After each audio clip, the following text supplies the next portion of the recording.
Assalamualaikum warahmatullahi wabarakatuh, salam pencerahan.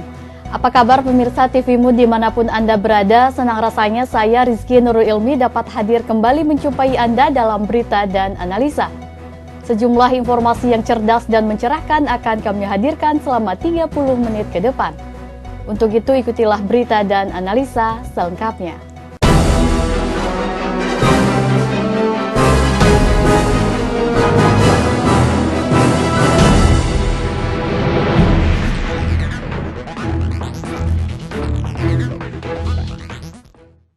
Wacana mengenai di bawah siapa Polri akan dipegang masih terus menjadi pertanyaan. Namun Kadif Humas Polri menjelaskan semua ketentuan Polri sudah tercantum dalam undang-undang. Tapi yang pasti Polri masih di bawah kendali Presiden. Adanya wacana menempatkan Kepolisian Negara Republik Indonesia di bawah kementerian masih terus diperbincangkan. Munculnya menempatkan Polri di bawah kementerian karena seringnya bentrokan yang terjadi Polri dan TNI. Pertimbangan lainnya yaitu dengan di bawah kementerian atau lembaga akan bisa menengah. Seperti yang disampaikan Kadif Humas Polri Roni Franky Sompi, soal posisi Polri, Presiden masih belum memikirkan di bawah siapa Polri. Tapi yang jelas saat ini Polri masih mengikuti yang sudah ada, yaitu di bawah Presiden sesuai yang tertera di Ketetapan MPR nomor 6 dan 7 tahun 2000. Tentang status polisi ya, Polri di bawah Presiden, saya kira kita ikuti saja dulu yang sudah ada ya, karena Polri tentu mengikuti bagaimana pimpinan negara ya, yang kemudian berdasarkan ketetapan MPR nomor 6 dan juga ketetapan MPR nomor 7 tahun 2000, posisi Polri itu ditentukan di bawah Presiden. Saya kira posisi sementara ini yang bisa kita lihat dalam pelaksanaan tugasnya. Kementerian Dalam Negeri menjadi lembaga yang banyak disinggung. Namun apapun kementerian yang dipilih nanti, yang terpenting bisa berkoordinasi dengan Polri, termasuk menyelesaikan persoalan-persoalan internal di institusi tersebut. Tim TVMu memberitakan dari Jakarta. Lesunya harga minyak dunia telah memberikan dampak yang nyata. Salah satunya terjadi di perusahaan minyak Amerika Halliburton yang memecat 1.000 karyawannya. Akibat lesunya harga minyak dunia membuat beberapa perusahaan migas harus mengurangi tenaga kerjanya. Seperti yang dialami perusahaan minyak Amerika Serikat Halliburton yang berencana mengurangi 1.000 karyawannya. Pada tahun 2008, sektor energi telah menciptakan lapangan kerja sebesar 15%. Namun jika harga minyak masih saja turun, tidak menutup kemungkinan akan banyak orang yang kehilangan pekerjaan. Untuk saat ini, mengembalikan harga minyak ke posisi $75 per barel masih sulit.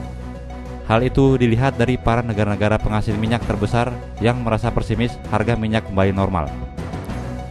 Di Arab Saudi sebagai penghasil minyak terbesar dunia masih memposisikan harga minyaknya $60 per barel. Bahkan di Kuwait jauh lebih rendah dibanding Arab Saudi, yaitu $55 per barel. Bukan tanpa alasan perusahaan minyak akan mengurangi karyawannya. Itu karena di setiap penurunan harga minyak sekitar $10 per barel, maka pendapatan perusahaan migas kelas kakap pun bisa turun sampai $4,5 miliar atau 54 triliun rupiah. Wajar jika pengurangan karyawan bisa terjadi. Tim TVMu memberitakan. Ketua Majelis Permusyawaratan Rakyat Zulkifli Hasan mentargetkan masalah Perpu Pilkada langsung selesai dibahas pada Januari 2015 mendatang bersama DPR RI atau DPD RI.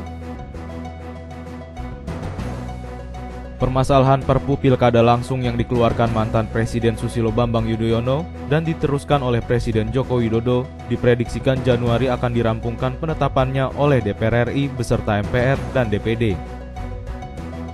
Sudah adanya titik terang dari Koalisi Merah Putih dalam mendukung Perpu Pilkada langsung. Hal ini diperkuat dengan dukungan Golkar, di mana sebelumnya Koalisi Merah Putih yang terdiri dari Partai Gerindra, Golkar, P3, PAN, dan Demokrat bersepakat untuk menyukseskan pilkada melalui DPR.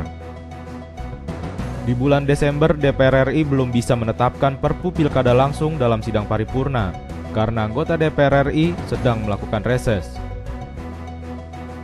Menurut Ketua MPR RI Zulkifli Hasan, ia menargetkan permasalahan Perpu bisa rampung pada bulan Januari 2015 mendatang.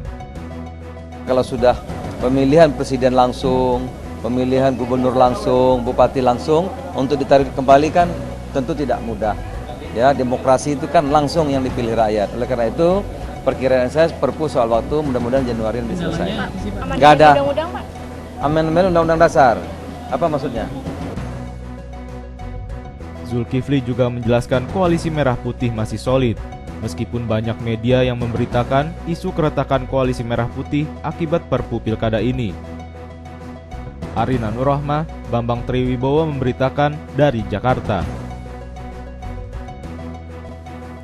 Akhir-akhir ini koalisi merah putih terus diguncang isu keretakan akibat dinamika politik mengenai Perpu Pilkada langsung. Lantas sejauh mana masa depan koalisi merah putih di mata pengamat politik? Berikut liputannya untuk Anda. Dinamika politik yang terus bergeliat, baik pada intern tubuh partai politik hingga koalisi-koalisi besar yang terbentuk saat pemilu Pilpres lalu, memberikan nilai tambah terhadap solidnya koalisi merah putih. Kekuatan koalisi merah putih baik dalam pemilu Pilpres 2014 hingga pasca pemilu memang terbilang relatif solid. Untuk itu beberapa pengamat politik, Siti Zuhroh mengatakan jika masih berkonflik tentu akan sulit menjadi koalisi dalam bentuk lembaga yang solid. Namun jika konflik bisa diselesaikan segera dan tujuan tetap kokoh sampai pemilu berikutnya, tentu KMP akan semakin kuat. Koalisi ini tergantung pada partai yang berkoalisi. Jadi partai-partai yang berkoalisi itu apakah sudah selesai di internalnya? Kalau di internalnya selesai, kayak P3 tidak ada cekcok atau Golkar tidak ada konflik, menurut saya ini memudahkan sekali koalisi yang bisa terlembagakan. Nah ini kita melihatnya belum, karena partai-partai ini masih didera oleh, khususnya KMP, dua partai ini didera oleh cekcok atau konflik yang belum tertuntaskan. Sejauh ini meskipun didera isu keretakan, koalisi merah putih masih menyatakan diri masih solid. Arina Nurrohmah, Bambang Triwibowo memberitakan dari Jakarta.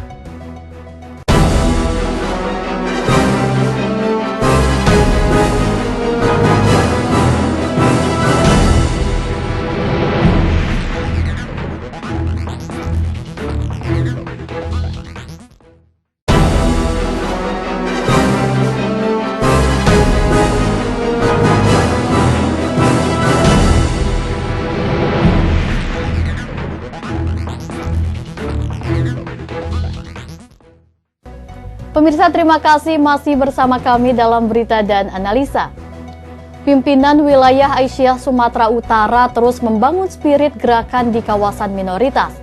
Setelah mengembangkan kawasan Kabupaten Karo, kini pimpinan wilayah Aisyah masuk ke kawasan Pakpak Barat, Sumatera Utara. Gerakan Aisyah tidak boleh berhenti.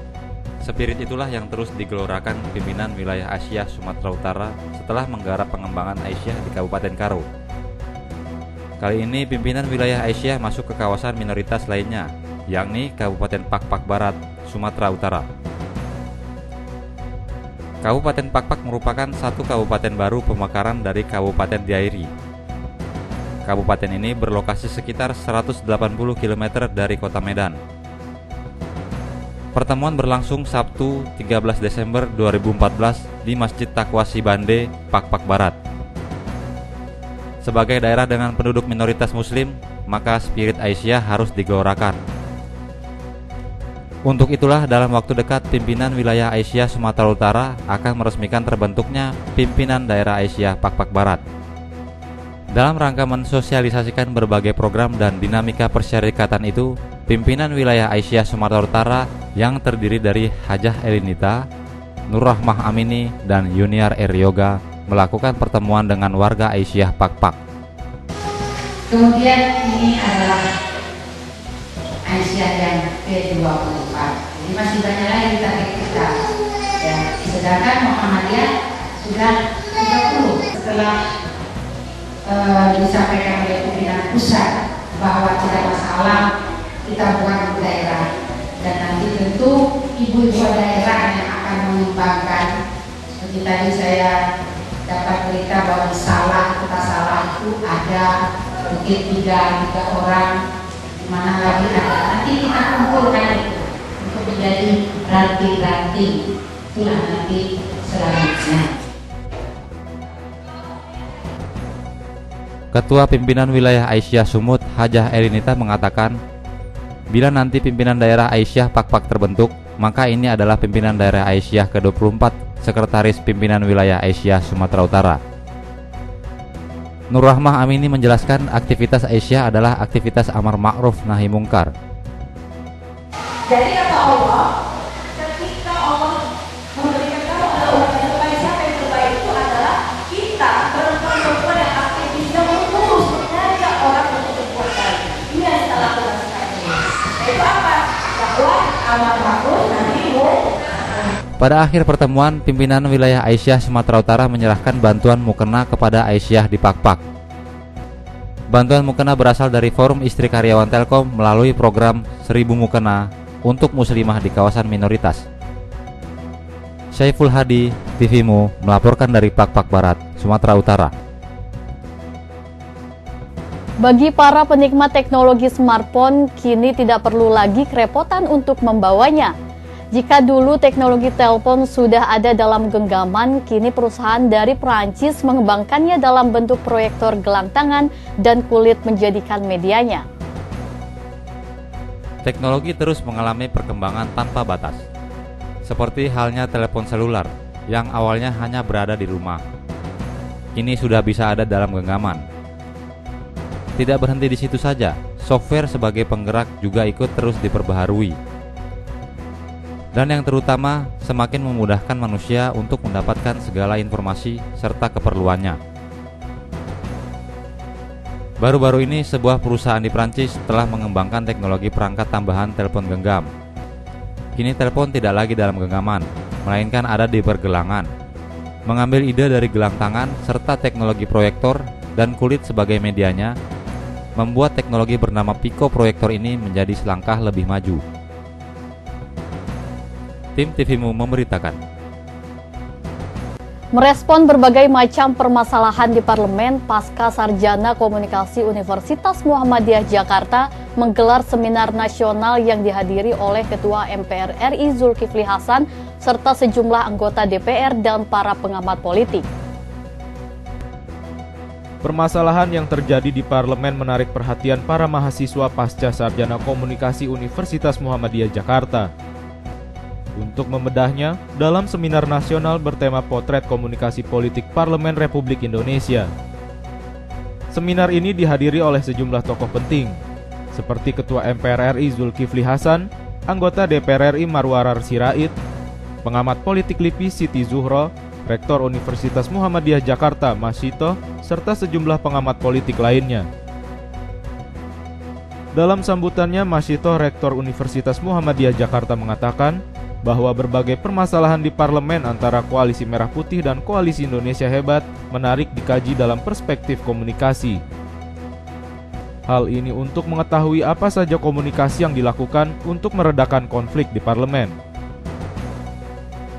Dijelaskan oleh Ketua MPR RI Zulkifli Hasan, komunikasi politik untuk meredakan konflik sangat dibutuhkan. Hal inilah yang dirinya lakukan saat proses pelantikan Joko Widodo sebagai presiden. Zulkifli juga mengatakan sangat tidak mudah melakukan proses komunikasi politik di antara dua kubu yang berselisih. Namun strategi komunikasi politik yang santun akhirnya berhasil menggandeng Prabowo Subianto dan sejumlah anggota koalisinya untuk hadir dalam pelantikan Presiden Joko Widodo. Para peserta pun sangat antusias mendengarkan penjelasan dari para tokoh politik ini. Peserta yang rata-rata adalah mahasiswa pasca sarjana komunikasi menyimak setiap ulasan proses komunikasi politik dari narasumber. Arina Nurrohmah, Bambang Triwibowo memberitakan dari Jakarta. Bencana tanah longsor di Kecamatan Karangkobar, Banjarnegara yang telah menimbun ratusan rumah dan mengakibatkan puluhan korban jiwa tidak hanya meninggalkan duka yang mendalam bagi keluarga korban, tapi juga betapa berharganya dalam menjaga kondisi alam. Berikut rekaman video amatir menjelang terjadinya longsor serta dampak yang diakibatkannya.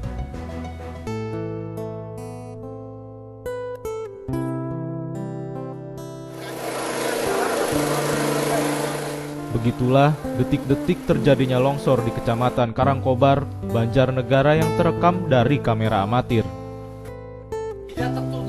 Tidak ada yang menyangka ketenangan di Dusun Jemblung sontak menjadi pemandangan yang membuat kita tersadar bahwa bencana dan musibah bisa terjadi sewaktu-waktu.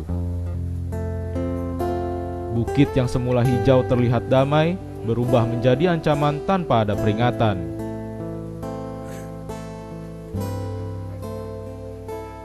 Sekitar 100 rumah terkubur dan belasan korban jiwa ditemukan. Hingga kini, evakuasi masih terus dilakukan untuk menemukan korban lainnya. Dan diperkirakan jumlahnya masih terus bertambah. Banjarnegara memang kerap mengalami bencana longsor, apalagi ketika musim penghujan tiba. Seperti yang terjadi pada 26 Desember tahun lalu. Meskipun tidak ada korban jiwa, tapi longsor telah menghancurkan 10 rumah warga. Kemudian, pada 2 Januari 2014, ketika masuk musim penghujan, warga dikejutkan dengan susulan longsor dan berdampak kerugian material puluhan juta rupiah. Begitu sabarnya alam memberi teguran. Namun keteledoran manusia jugalah yang menjadikannya sebagai makhluk yang tidak luput dari kesalahan. Musibah longsor yang terjadi di Banjarnegara kali ini semoga bisa dijadikan pelajaran berharga bahwa alam juga perlu diperhatikan.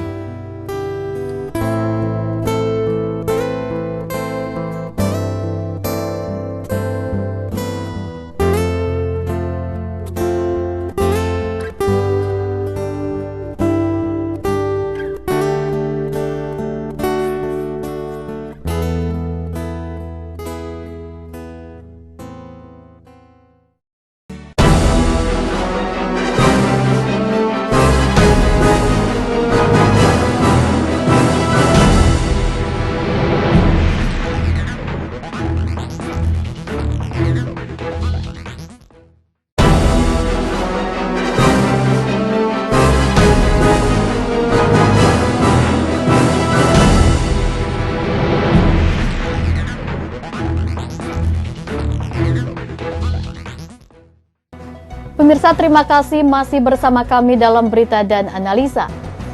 Turunnya harga minyak dunia di angka 60 US dollar per barel selama beberapa bulan ini telah memberikan dampak besar bagi beberapa perekonomian negara.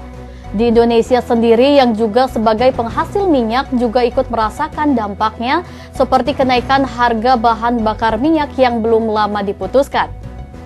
Untuk menghadapi permasalahan tersebut dan agar tidak ikut merasakan dampaknya, sumber daya alam yang dapat diperbaharui bisa dijadikan sebagai energi alternatif pengganti.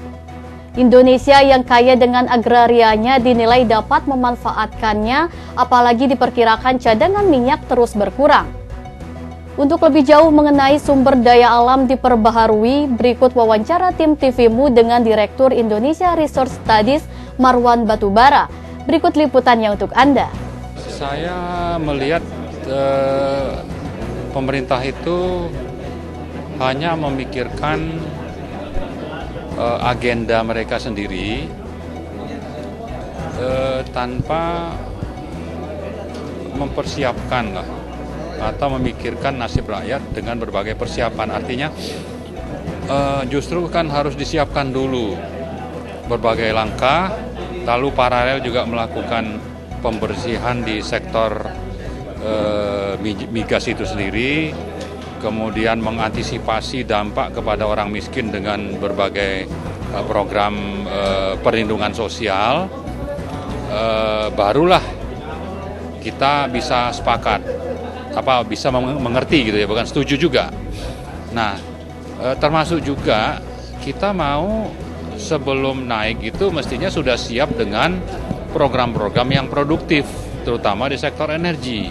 Nah, ternyata yang dilakukan sekarang itu adalah persiapannya sangat minim, kemudian masyarakat itu juga tidak terlindungi atas dampak yang ada, kemudian juga kita tidak jelas untuk sektor energi yang nanti akan sangat vital ke depan dan kita akan sangat tergantung ke impor kalau tidak melakukan sesuatu, itu tidak dipersiapkan.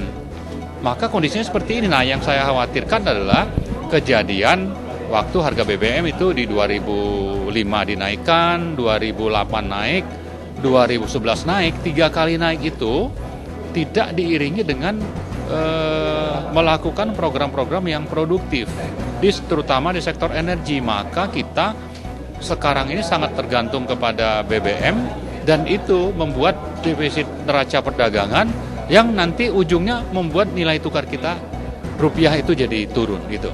Saya merasa memang dengan kondisi yang tadi saya jelaskan, kita punya cadangan kecil, lalu di sisi lain konsumsi itu besar, maka memang harus ada sesuatu yang signifikan kita persiapkan. Kita harus mengantisipasi. Nah, karena itu langkah untuk menaikkan bisa kita pemerintah itu memanfaatkan secara efektif, memperhatikan yang prioritas di sektor yang ada kaitan dengan energi. Itulah yang justru kita harapkan, bukan sekedar nanti uangnya itu dengan naiknya harga BBM lalu ada banyak penghematan subsidi, tapi nanti uangnya itu jadi bancaan untuk malah sekarang ini untuk pencitraan. Nah, itu juga bisa membuat nanti investor jadi lari atau mereka tidak tertarik kalau seandainya nanti kita juga tidak lebih baik gitu. Ya, pertama memang cadangan kita itu sendiri terus turun. Yang kedua, kalau cadangan ingin dinaikkan, kita perlu melakukan pencarian, namanya eksplorasi. Nah, untuk eksplorasi itu risikonya tinggi, uangnya itu butuh banyak. Dalam kondisi keuangan negara yang sudah berhutang setiap tahun untuk mensubsidi BBM, memang akhirnya kita tidak melakukan eksplorasi. Di samping itu juga aturan yang ada, undang-undang yang berlaku saat ini itu juga tidak membuat investor itu yakin bahwa kalau mereka invest nanti akan ada masalah nggak di depan, di belakang gitu. Misalnya kalau undang-undangnya itu nanti tahu-tahu di tengah jalan berubah, lalu itu merugikan mereka tidak yakin untuk melakukan eksplorasi tadi. Jadi ada dua faktor sebetulnya. Yang pertama, karena uang kita sedikit, maka kita tidak melakukan eksplorasi. Yang kedua, karena undang-undang yang ada, peraturan yang ada itu membuat investor itu ragu-ragu. Karena itulah tidak ada penemuan baru. Kalau tidak ada penemuan baru, bagaimana mau meningkatkan produksi? Yang ada justru produksinya terus turun, seperti itu. Itu bisa asal kita pertama punya namanya roadmap, blueprint. Lalu ada program yang berkelanjutan. Kemudian ini secara negara, pemerintah itu punya komitmen. Kalau komitmennya nggak ada, nggak akan bisa. Nah, yang ketiga, itu memang harus disubsidi. Maka harus ada anggarannya. Yang keempat, harus ada pelakunya. Siapa pelakunya? Ya mestinya itu BUMN. Nah, ini sebetulnya di samping nanti kalau bisa berkembang mengurangi impor BBM kita, pada saat yang bersamaan itu devisa tidak perlu keluar, lalu orang yang bekerja di lingkungan itu punya kesempatan untuk mencari nafkah, ada lapangan kerja yang tercipta.